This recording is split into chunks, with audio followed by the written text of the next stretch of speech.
Welcome to my corporate history channel. If you are new here, this is where we dissect the giants of the business world, stripping away the beautiful marketing to reveal the raw mechanisms of success, failure, and total industry domination. Today, we are going to dissect a company that feeds 1% of the global population every single day. That is a number larger than the entire population of France walking through their doors daily. We are talking about a behemoth generating over $25 billion in annual revenue. But here is the detail that most people do not know. The architect of this global empire did not found it. In his 20s, in a Silicon Valley garage, he was 52 years old. He was suffering from diabetes and arthritis. He was missing his thyroid gland. By all conventional metrics, he was a broken salesman aging out of the American dream. Yet, he took a single hamburger stand in California and forged it into the most recognized food brand in human history. The company is McDonald's, and the man is Ray Kroc. Let us begin unpacking the origin, the masterstroke of franchising, the extreme standardization, and the hidden real estate engine that powers the Golden Arches. Chapter 1. The Unlikely Salesman and the San Bernardino Miracle. The story does not actually begin with Ray Kroc. It begins in 1940 in the dusty, sun-baked town of San Bernardino, California.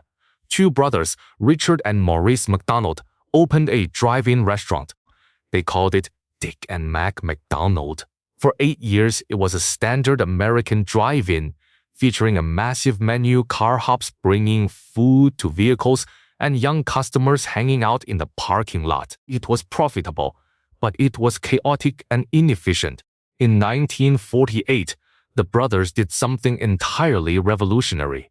They looked at their sales data and realized that 80% of their revenue came from just 3 items: hamburgers, cheeseburgers, and French fries.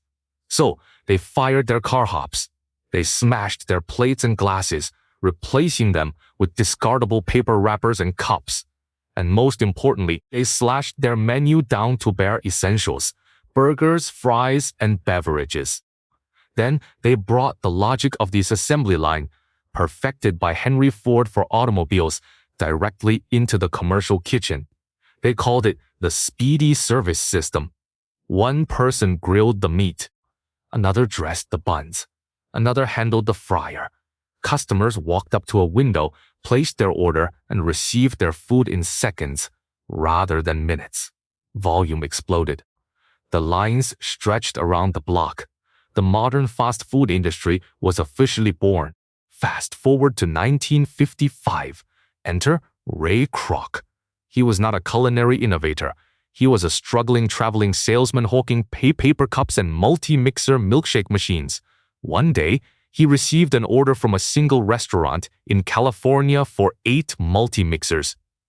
8 machines meant they could blend 40 milkshakes simultaneously. Kroc was dumbfounded. He had to see this restaurant with his own eyes. When he arrived in San Bernardino, he was paralyzed by the efficiency. He watched the workers churning out food with mechanical precision. He counted the customers. He calculated the revenue in his head. Ray Kroc was 52 years old, battling a failing body, but his vision was spectacularly clear.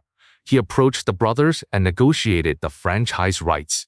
In April 1955, he opened his first franchised McDonald's in Des Plaines, Illinois, the 9th restaurant overall to bear the name.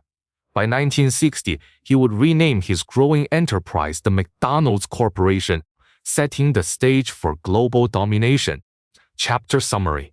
The McDonald brothers invented the fast food assembly line in 1948, but it was the aging and ailing salesman Ray Kroc who recognized its global potential in 1955, purchasing the franchise rights and sparking an expansion that would consume the world.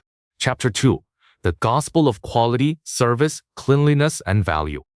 Ray Kroc understood that you could not expand a restaurant empire without absolute consistency.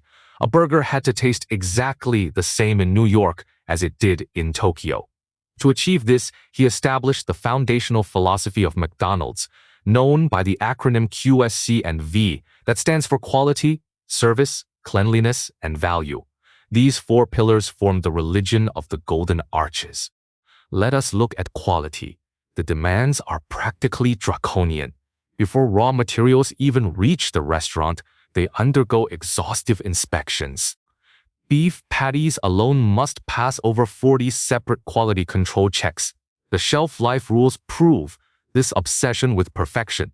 In the warehouse, cheese can be kept for 40 days, but once placed on the preparation shelf, it must be used within 2 hours. Water-soaked onions expend their usefulness after 4 hours. French fries must be thrown away if unsold after 7 minutes. Hamburgers cannot sit longer than 10 minutes. This brutal strictness guarantees that every customer purchases peak freshness. Then comes service. The goal is speed, friendliness, and attention to detail.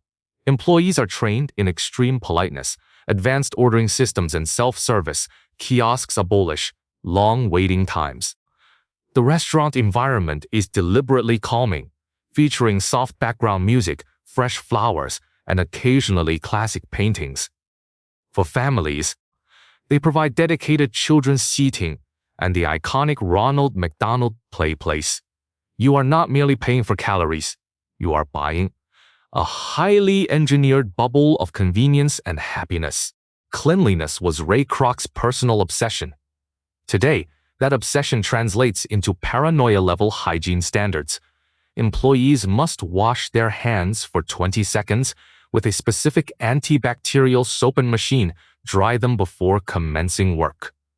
The entire premises, including the kitchen, the dining area, the surrounding exterior, and the restrooms, subject to incredibly stringent sanitation audits. Finally, value. Value is the promise that everything you receive, the nutritionally accommodated meal, the inviting ambience, the friendly service far exceeds the price you paid. The experience produces an intangible value surplus in the consumer's mind. These 4 letters made the enterprise invincible. Chapter summary. The golden rules of McDonald's form the acronym QSC and V, standing for quality, service, cleanliness, and value. Through draconian shelf life regulations, aggressive hygiene measures, and a relentless focus on customer environment, McDonald's guaranteed absolute uniformity and trust worldwide. Chapter 3. The Real Estate Empire Hidden Beneath the Fries. If you only understand McDonald's as a hamburger company, you do not understand McDonald's at all. Their true financial architecture is far more cunning. McDonald's dominates the globe primarily through a franchising model. Today, a staggering 93% of all McDonald's restaurants are operated by independent franchises, while only 7% are corporate-owned. This allowed rapid global expansion while radically distributing financial risk. But here is the masterstroke. When a franchise joins the system, they do not just pay an upfront franchise fee and ongoing monthly royalties based on sales. They also have to put money into a combined advertising fund. But the most lucrative element is the real estate. Unlike most franchisors, McDonald's Corporation operates as its franchise's direct landlord. McDonald's owns or holds the master leases on thousands of prime global real estate locations. When a franchisor plucks a location, they pay rent to McDonald's. This transforms McDonald's into a global real estate behemoth disguised as a fast food chain. The burger business might fluctuate with consumer trends, but rent collected on these prime corner lots ensures a vast, unshakable, permanent stream of steady cash flow. To sustain this massive network, they cultivated what they call the three-legged stool culture. The 3 legs are the suppliers, the employees or franchises, and the corporate entity. If any leg fails, the stool topples. Trust and collaboration are mandatory. Consider the operations in China, where regional leadership explicitly highlighted that despite colossal purchasing volumes, the company relies on just around 90 core suppliers. Amazingly, 8 of them have partnered with McDonald's for over 30 years, and more than half have maintained cooperation for over 10 years. This loyalty forges an unbreakable moat of efficiency and reliability. Chapter Summary: McDonald's expanded globally via a franchise system that shifts risk away from headquarters. Crucially, the company acts as a commercial landlord, leasing prime real estate to its franchises, thus securing massive stable cash flows. The entire system is held together by the three-legged stool philosophy of mutual loyalty. Chapter 4: The Book of Rules and the University of Burgers. Managing a franchise empire requires authoritarian control over detail. How does McDonald's balance the need for uniform worldwide brand identity with the need to accommodate local markets? They utilize a divisional organizational structure, separating regions like the United States, international operated markets, and international developmental licensed markets. This yields the perfect marriage of global standardization and local flexibility. At the heart of this standardization is the Operations and Training Manual. Born just 3 years after Kroc opened his first restaurant, this extremely thick document is the holy Bible of the corporation.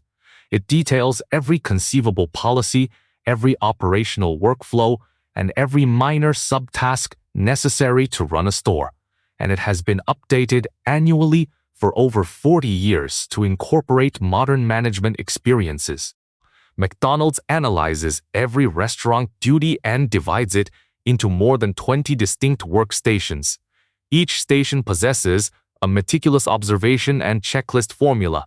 Before a new employee flips a single burger, they pass under immense training, integrating training videos with real-world mentorship from senior staff.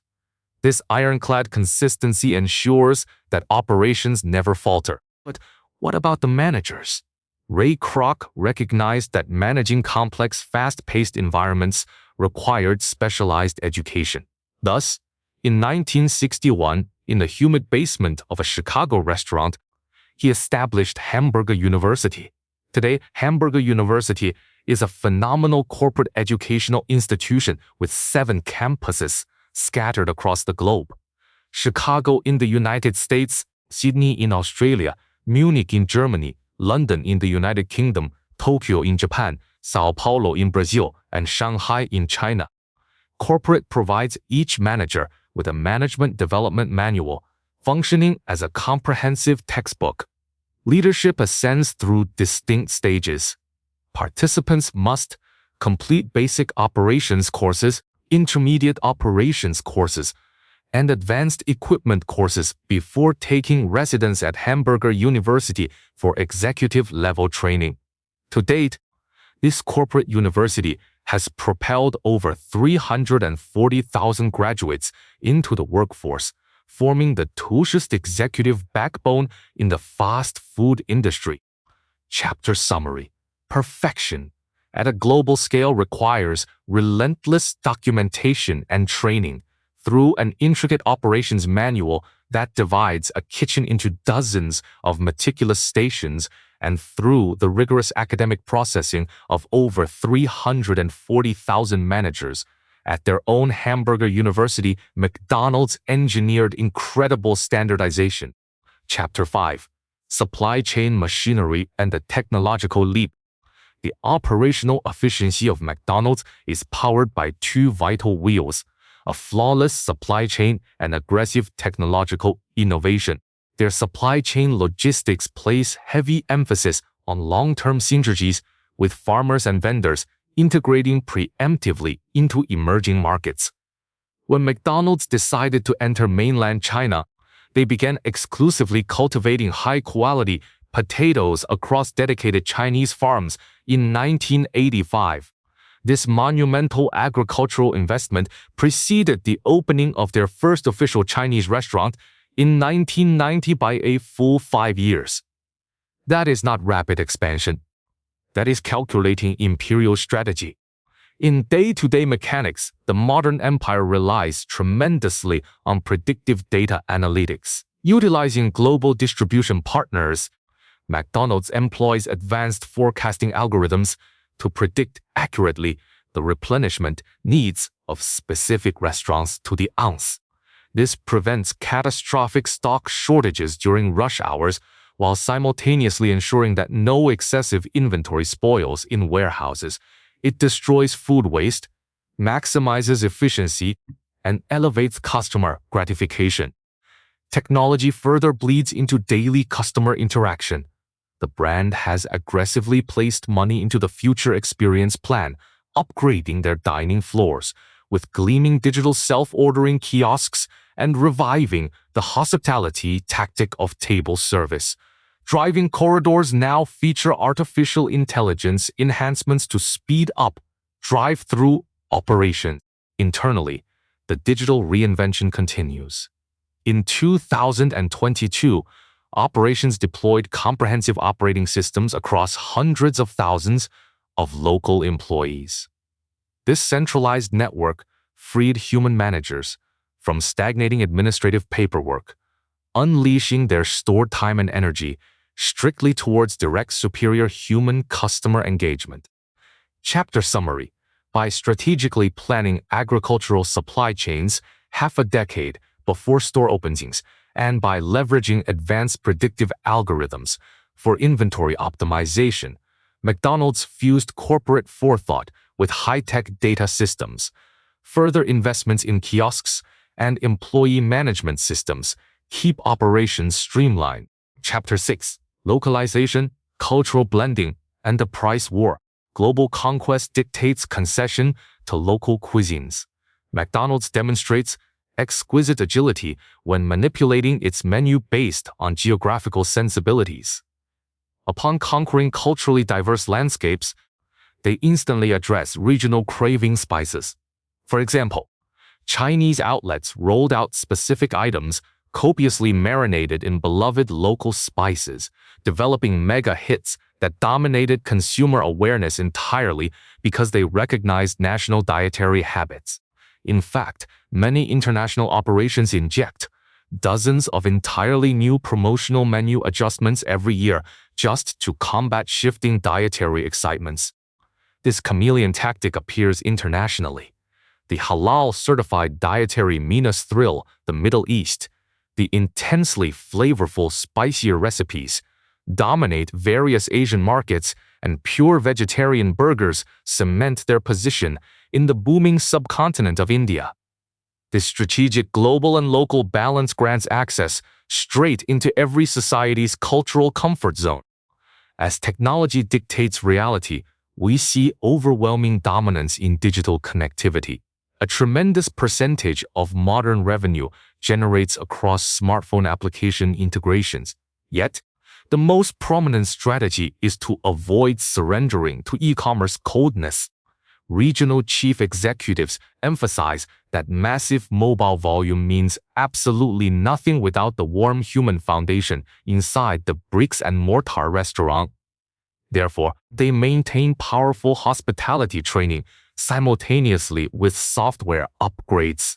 However, a difficult global economy breeds relentless competition. Value consciousness haunts boardrooms. Consequently, to reclaim cost-sensitive consumers amid the squeeze, regional markets aggressively respond. Various divisions declared 2025 a definitive value year. They commenced their campaign aggressively by dropping delivery surcharges substantially and celebrated returning working seasons by imparting free premium craft coffee. These immediate value injections reinforce vital competitiveness amongst frugal constituents. Chapter Summary. McDonald's avoids stagnation by merging culturally relevant culinary designs like regional spicy sandwiches or vegetarian options, while simultaneously dominating the application order landscape. Navigating shrinking wallets, they combat budget brands with assertive high-impact value promotions and relentless delivery pricing reductions. Chapter 7. Modern Challenges and the Perpetual Evolution. Despite appearing indestructible, the 21st century tosses immense peril toward headquarters. Analysis indicates that throughout 2024, global net profit touched $8.22 billion, which represented a warning decrease of 3% compared against the previous year. Similarly, global same-store sales shrank by 0.1%. This signifies tremendous growth stagnation accompanied by crushing macroeconomic pressure. The modern diner actively transforms away from traditional diet demographics. Sincere fixation on biological well-being and organic living plagues historical fast food operations. Consequently, McDonald's desperately propels plant-based formulations while expanding healthy menu variations internationally. Furthermore, savage price wars escalated by arch-rivals operating worldwide, establish constant defensive warfare scenarios across international front lines. To appease environmental catastrophe awareness, corporate-initiated vigorous pledges concerning green operations, introducing paper straws, utilizing fully recyclable packaging, and funding impeccably energy-efficient store locations designed entirely upon low-carbon footprints. For unifying its giant network, the corporate mechanism joined its regional suppliers, developing phenomenal smart industrial parks, merging factory logic, warehouse logistics, and restaurant information, creating brilliant, intelligent, synchronized delivery formats. Human evolution similarly persists. A staggering 40% of present store workforces emanates straight from Gen Z demographics. Old militant authoritarian training manuals alienate promising young generations. Responding proactively, Hamburger University decisively rewrote syllabuses, injecting modern psychological training, compassionate communication mechanics, and dedicated emotional intelligence regulation, upgrading both resiliency and general soft skills throughout the entire organization. Chapter summary. Hampered by contracting global profit margins, vigorous fast food foes, and a shifting consumer appetite bent toward health, the institution pivoted energetically towards sustainable packaging, highly integrated smart distribution hubs, and restructured psychological educational methods aimed precisely at retaining younger demographics. Closing. This brings us back to the beginning. Becoming a universal pillar of quick service was absolutely not the consequence of luck or timing. McDonald's attained imperial supremacy entirely owing to the relentless precision of the QSC&V ideology, the cunning franchise financial system fused with unmatched real estate wealth, and a mechanistic cult-like reliance on standardization fostered unrelentingly within their internal universities. Everything manifested because one individual recognized infinite perfection wrapped inside symmetrical systematization. Ray Kroc, the aging salesman beset by multiple medical afflictions, captured the formula and said, "None of us is as good as all of us." That sentence perfects the idea of the three-legged stool collaboration through franchise supplier and brand symbiosis. If you only serve one side of the triangle, your fortress ultimately fails. If you reinforce every aspect concurrently, you possess the tools demanded to feed humanity every single day. The corporation succeeds by embracing absolute relentless uniformity underneath an exquisite blanket of constant local adjustment. I propose a question to leave stirring inside you assiduously. When you try shaping whatever small project you work across your day, how frequently do you assume consistency holds irrelevance because flexibility equals creativity? We always crave inspiration, yet overwhelming empires are designed almost entirely out of mundane, repetitive, perfected processes. Are you preparing the proper routine processes for your ultimate enterprise to survive inevitable repetitions? If this breakdown shifted the ways you survey and measure powerful conglomerates, subscribe emphatically to remain intimately involved deep in corporate history's masterpieces. Leave thorough thoughts in the section below reflecting on specifically What astounded your judgment inside their operations manual history, or let me know distinctively. Which massive organization ought to receive meticulous unpacking throughout the next segment? Through corporate history, we discover unavoidable formulas applicable unto personal victories. Stay observant, keep operating efficiently, and I will see you extremely soon inside the upcoming analysis.